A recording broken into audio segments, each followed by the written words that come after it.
विषयास प्रारंभ करतो। माझे नाव प्रथमेश मल्लप्पा दळवी। माझ्या विषयाचे नाव आहे गड संवर्धन काळाची गरज। मी आज उभा आहे तो म्हणजे या महाराष्ट्राच्या स्वाभिमानाबद्दल बोलायला, या महाराष्ट्राच्या मातीबद्दल बोलायला, आणि मी आज उभा आहे तो म्हणजे या गड किल्ल्यांच्या व्यथा मांडायला, या गड किल्ल्यांच्या व्यथा मांडायला। आज महाराजांना जाऊन बरीच वर्ष झाली, पण महाराज जरी शरीराने गेले असले तरी विचाराने मात्र ते तुमच्यात आणि माझ्यात आहेत।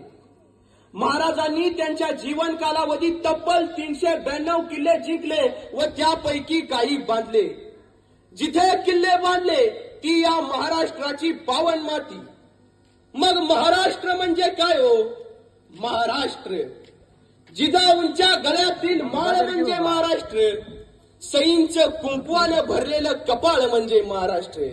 जिजाऊंच्या गळ्यातील माळ म्हणजे महाराष्ट्र, सईंचं कुंकवानं भरलेलं कपाळ म्हणजे महाराष्ट्र। जगद्गुरु संत तुकोबारायांच्या भजनातील टाळ म्हणजे महाराष्ट्र, गनिमांचा कर्दन काळ म्हणजे महाराष्ट्र। अहो, छत्रपती शिवरायांचा सुवर्ण काळ म्हणजे महाराष्ट्र, कर्तृत्वाच्या सरीनं हिरवा झालेला रानमाळ म्हणजे महाराष्ट्र।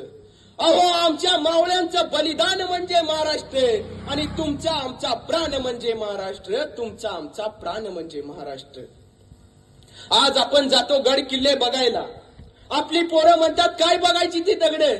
नाही रे, त्या दगडांनी रक्त सांडलंय, त्या दगडांनी अनुभवलाय महाराजांचा स्पर्श।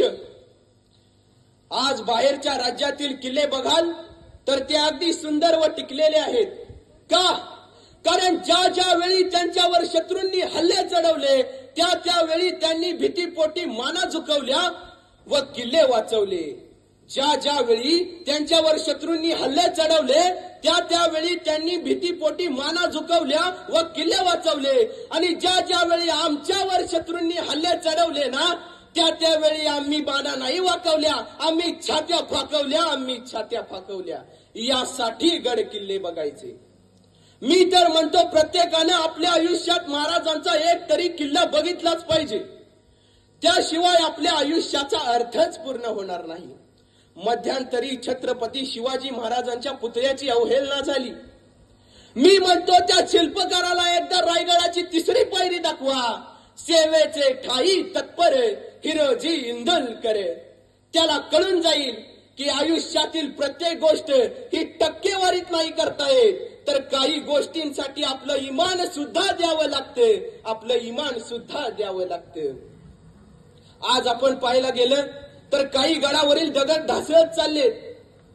हे जर का असंच चालू राहिलं तर महाराजांचा इतिहास, त्यांची आठवण आपण पुढच्या पिढीला काय दाखवणार? तेव्हा उठा, जागे व्हा आणि पुन्हा एकदा खेळवा तुमच्या धमन्यात मर्द मराठ्यांचं रक्त। आज काही किल्ले नामशेष होण्याच्या मार्गावर आहेत, याला कारणीभूत आपणच आहोत। कारण लढणारे लढले हो, लढणारे लढले, आपल्याला फक्त ते टिकवायचं आहे। किल्ले टिकवायचे म्हणजे काय हो? ढाली आणि तलवारी घेऊन कुणाची मुडकी नाही छाटायची, तर ज्यावेळी आपण गडाला भेट द्यायला जाऊ तेव्हा त्या गडावरील स्वच्छता करावी, तेथील जलस्रोतांची स्वच्छता करावी, तेथे आपल्या परीने होईल तेवढी तेथील त्या किल्ल्याची डागडुजी करावी। आणि महत्वाचं म्हणजे या महाराष्ट्रातील गड किल्ले टिकले तरच या महाराष्ट्राची संस्कृती अबाधित राहील। महाराष्ट्रातील गड किल्ले टिकले तर जैवविविधतेचे संरक्षण होईल, आणि हेच गड किल्ले टिकले तर महाराजांची आठवण आपल्याला राहील। कारण गड किल्ले हे म्हणजे महाराजांचे मूर्तिमंत विचार आहेत, तेव्हा त्यांना जपणं हे आपले कर्तव्य नव्हे तर परम कर्तव्य आहे। तेव्हा आपण सर्वांनी एकत्र येऊ व या महाराजांच्या गड किल्ल्या नावाचं